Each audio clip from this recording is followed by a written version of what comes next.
अस्सलाम वालेकुम। होपफुली सब ठीक हो। अच्छा, ये मेरे एक सेंट्रल बैंक को ट्रेड करना की एक एग्जांपल आप समझ सकते हैं। रिजर्व बैंक ऑफ ऑस्ट्रेलिया को हमने ट्रेड किया, ठीक है। मई 20 को इनकी मीटिंग हुई थी।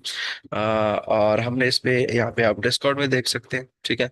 सेल AUD NZD फ्रॉम 1.0853, ठीक है। स्टॉप लॉस हमने तकरीबन यहाँ पे रखा है। तो यहाँ पे अगर हम AUD NZD की तरफ चले जाए तो यहाँ पे हमने इसको सेल किया था, ठीक है।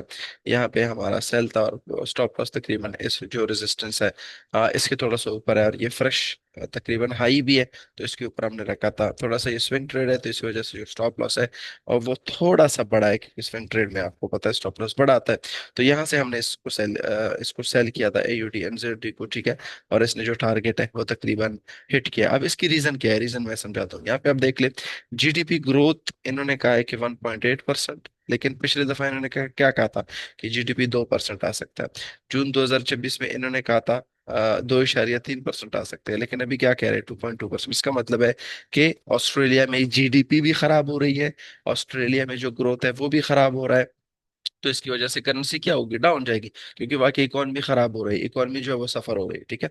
इसी तरह इन्फ्लेशन रेट अगर आप देख ले, पिछले दफा इन्होंने 2.7% कहा था, अभी 2.6% का है। पिछले दफा इन्होंने 2.7%, अभी 2.6%, 2.7%, 2.6%, ठीक है। ये मई की फोरकास्ट है पिछले दफा के साथ, अगर आप इसको कंपेयर कर लें। तो इसका मतलब है महंगाई भी कम हो रही है। अब महंगाई कम हो रही है तो ये तो पॉजिटिव है ऑस्ट्रेलिया के लिए, क्योंकि महंगाई कम हो रही है। लेकिन अगर आप इसको सेंट्रल बैंक के साथ कंपेयर कर लें, कि अगर महंगाई भी कम हो रही है, ठीक है, तो इसकी वजह से बैंक रेट्स कम होंगे। सेंट्रल बैंक बैंक रेट कम करेगा, जिसकी वजह से हम एक्सपेक्ट कर सकते हैं कि जो करेंसी है वो नीचे की तरफ जाएगा। यहाँ पे एक और भी कमेंट आया था कि 50 BPS कट भी डिस्कस हुआ था बाय आरबीए की। इन्होंने मेरे ख्याल से डिस्कस किया था। यस, ये देखिए 19 मई को डिड डिस्कस 25 BPS और 50 BPS कट, यानी हम बैंक रेट को काम करेंगे। तो इसी वजह से हमने AUD NZD को यहाँ से सेल किया था। यहाँ पे आप देख सकते हैं तकरीबन 20 तारीख को AUD NZD यहाँ से सेल हुआ था, ठीक है। और फिर हमने जैसे ही सेल किया, मार्केट जो है वो नीचे की तरफ आने लगा, और ये तकरीबन सपोर्ट एरिया था, ये हमारा टारगेट था।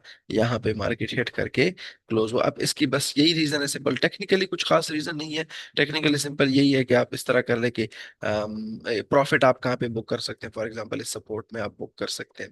स्टॉप लॉस आप कहाँ पुट कर सकते हैं, फॉर एग्जांपल इस रेजिस्टेंस के ऊपर जो फ्रेश हाई है, इसके ऊपर आप पुट कर सकते हैं। अगर आप 4 आवर टाइम फ्रेम में जाते हैं, ठीक है, तो 4 आवर टाइम फ्रेम में जो तकरीबन फ्रेश हाई तो नहीं कह सकते, लेकिन ये जो हाई है यहाँ पे बना है, तो इसी वजह से हमने स्टॉप लॉस इसकी ऊपर रखा, ठीक है। बाज लोग क्या करते हैं, स्टॉप लॉस बड़ा टाइट पुट करते हैं, जिसकी वजह से मार्केट वो स्टॉप लॉस हिट करता है, फिर मार्केट नीचे आता है। यहाँ पे देखिए, अगर हमने यहाँ पे स्टॉप लॉस रखा होता, स्टॉप लॉस हिट होता, मार्केट नीचे आता। मार्केट को आपने थोड़ा सा जो ब्रीदिंग स्पेस है वो देना है। तो ऐसे ये एक एग्जांपल है कि इस तरह आप सेंट्रल बैंक की मीटिंग को आप ट्रेड कर सकते हैं। आप उसकी ग्रोथ को देखें कि ग्रोथ डाउन आए हैं, इन्फ्लेशन डाउन आया है, ठीक है, बैंक रेट भी कम कर रहे हैं, तो करेंसी डाउन जाएगी प्रीवियस के साथ कंपेयर करके। अगर ग्रोथ बेस्ट आया है, रिवाइज हायर हुआ है, ठीक है, इन्फ्लेशन भी रिवाइज हायर हुआ है, सेंट्रल बैंक ने भी कहा कि बैंक रेट हम कम नहीं करेंगे, तो फिर जाहिर सी बात है वो करेंसी स्ट्रांग होगी।